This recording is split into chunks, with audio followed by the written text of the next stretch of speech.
Neuro pulmo and centre for surgical excellence Sai Deepa multi speciality hospital Chandanagar Hyderabad. ఒకటి మంచి అంటున్నారు sir, నేను అడుగుతాను సార్ ఒకటి చెప్పండి.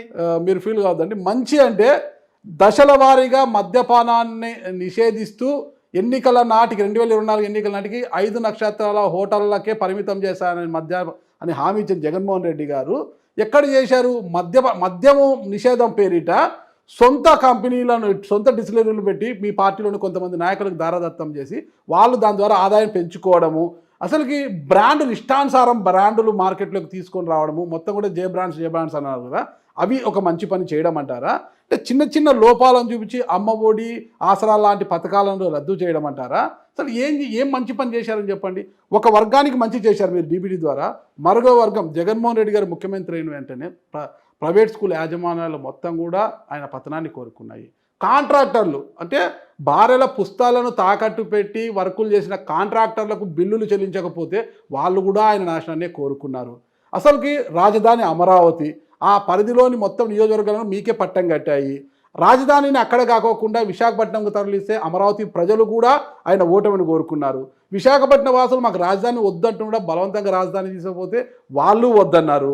ఇకపోతే కార్యకర్తలు, ముఖ్యంగా మీ పార్టీకి కొండంత అండైన కార్యకర్తలకు ఏం చేశారు మీరు? అసలుకి ఎక్కడైనా జగన్మోహన్ రెడ్డి గారు పోయేటప్పుడు ఎవరైనా జెండా పట్టుకొని నిలబడి ఉంటే ఆగి వాళ్ళని పిలిచి పలకరించి వాళ్ళ కష్టం ఏమన్నా ఉంటే ఆ కష్టాన్ని తీర్చామని చెప్పేవారు జగన్మోహన్ రెడ్డి గారు. కానీ అలా జెండా పట్టుకుంటే కార్యకర్తలు లక్షల మంది ఉన్నారు మీ పార్టీలో, వాళ్లకు ఏమీ చేయలేదు, వాళ్ళు కూడా నైరాశ్యానికి లోయినారు. ఇన్ని వైఫల్యాలు ఉన్నాయి కదా మీ పార్టీలు, ఇవన్నీ కనిపించడం లేదా మీకు? ఎన్ని మీరు చెప్పినట్టు కరెక్టే. సో ఫస్ట్ అడిగిన మందు దాని గురించి ఒకసారి మనం అనుకుంటే, సో ఆయన ముందుగానే చెప్పడం జరిగింది, ఎన్నికల మేనిఫెస్టోలోనే చెప్పడం జరిగింది.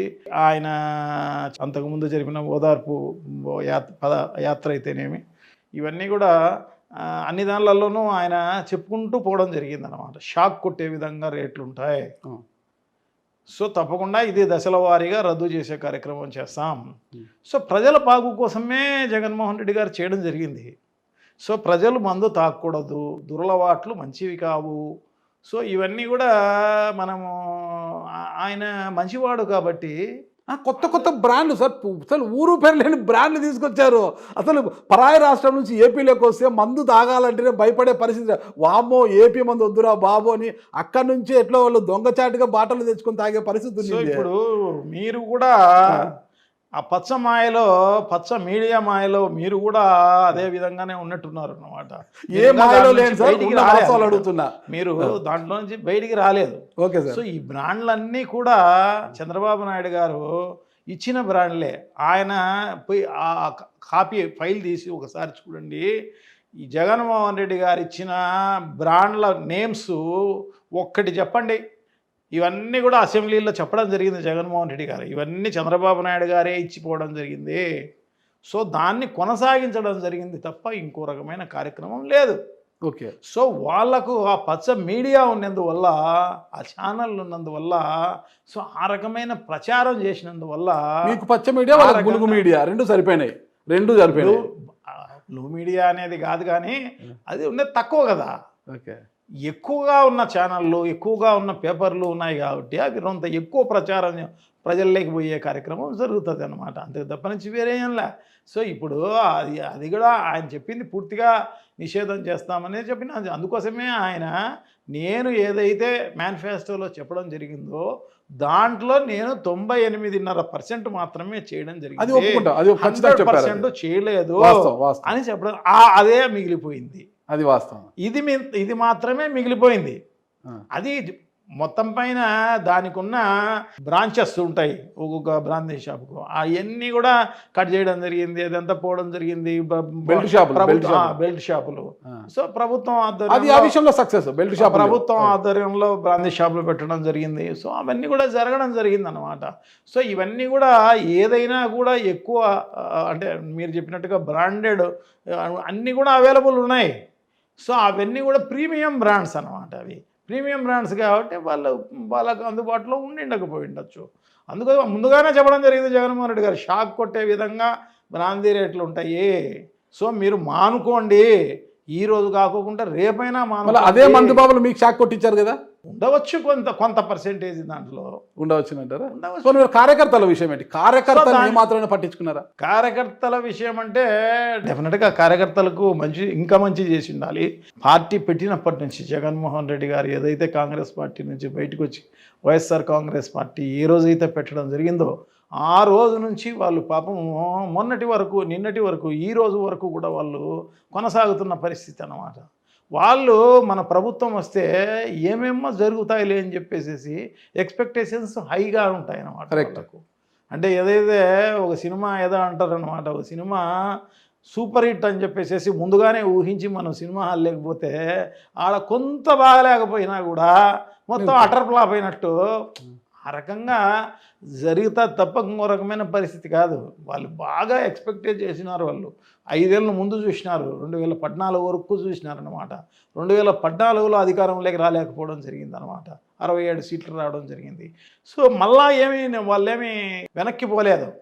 సో మళ్ళీ తప్పకుండా ఖచ్చితంగా జగన్మోహన్ రెడ్డి గారిని ముఖ్యమంత్రి చేయాలి, మా జీవితాలు మా బతుకులు మారిపోతాయి, అవి ఇవి ఏమేమో జరుగుతుందని చెప్పేసి పెద్దగా ఊహించడం జరిగిందనమాట. సో అది ఊహించిన లెవెల్కు జగన్మోహన్ రెడ్డి గారు చేయలేకపోవచ్చు. ఎందుకంటే కరోనా ఒక ఎఫెక్ట్ అనేది 5 ఇయర్స్లో 2 ఇయర్స్ కరోనాతో పోయిందనమాట. సో దానివల్ల బడ్జెట్ అనేది కొంత సహకరించని పరిస్థితి ఉండవచ్చు. సో ఇవన్నీ కూడా జరగడమే కాకోకుండా ఆయన పార్టీ బలోపేతానికి కొత్త వర్గాలను కలుపుకునే దాంట్లో భాగంగా ఆయన పార్టీని దృష్టిలో పెట్టుకొని కొంత వీళ్ళను కొంచెం అలక్ష్యం చేసి ఉండవచ్చు. కొత్త వర్గాలంతా కూడా కలుపుకుపోవాలన్నది ఆయన ఉద్దేశం. ఇదే విమర్శ కమలాపురంలో కూడా ఉంది కదా. రవీంద్రనాథ్ రెడ్డి గారు కూడా కార్యకర్తలకు ఏమీ చేయలేకపోయారనే విమర్శ ఉంది కదా. రవీంద్రనాథ్ రెడ్డి ఒకడే కాదు, throughout state YSR Congress party కార్యకర్తలకు వాళ్ళు ఎక్స్పెక్ట్ చేసిన దాంట్లో మ్యాక్సిమం వాళ్ళు ఎక్స్పెక్ట్ చేసినంత దూరం చేసి ఉండకపోయి ఉండొచ్చు.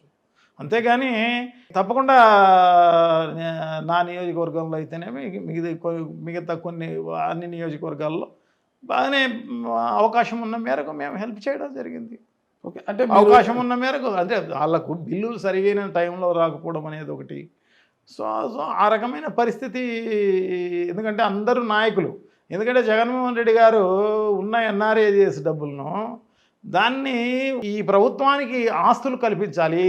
సో ఈ ప్రభుత్వంకు ఆస్తులు కల్పించి ఊరికే ఏదో మట్టిలో పోస్తే ఏమవుతుంది, నష్టం అవుతుంది. దానివల్ల భవిష్యత్తులో మంచి జరగాలి అంటే ప్రభుత్వానికి ఆస్తులు కల్పించాలన్న ఉద్దేశంతో సచివాలయాలు అయితేనేమి, రైతు భరోసా కేంద్రాలు అయితేనేమి, వెల్నెస్ సెంటర్లు అయితేనేమి, ఈ గోడౌన్లు అయితేనేమి రైతులకు సంబంధించి ఇవన్నీ కూడా ఒక్కొక్క ఊర్లో కట్టుకుంటూ పోవడం జరిగింది. ఇవన్నీ ఎందుకు? జగన్మోహన్ రెడ్డి గారు దూరదృష్టి గల నాయకుడు. పాపం ప్రజల డబ్బులు ఎక్కడా వేస్ట్ కాకూడదు. సో అవన్నీ కూడా సక్రమంగా ప్రజలకు అందాలి అన్న ఉద్దేశంతో ముందుకు పోయినాడు తప్ప 100% దీంట్లో ఇవన్నీ కట్టకోకుండా మానేసి సో ఇవన్నీ కూడా నీరు చెట్టు కార్యక్రమానికో లేకోకుండా ఇంకొక దానికో పెట్టేసేసి సో దానికి ఆ విధంగా చేసి ఉండొచ్చు. సుమన్ టీవీలో మీ పర్సనల్ అండ్ బిజినెస్ ప్రమోషన్స్ కోసం కింది నెంబర్కి కాంటాక్ట్ చేయండి.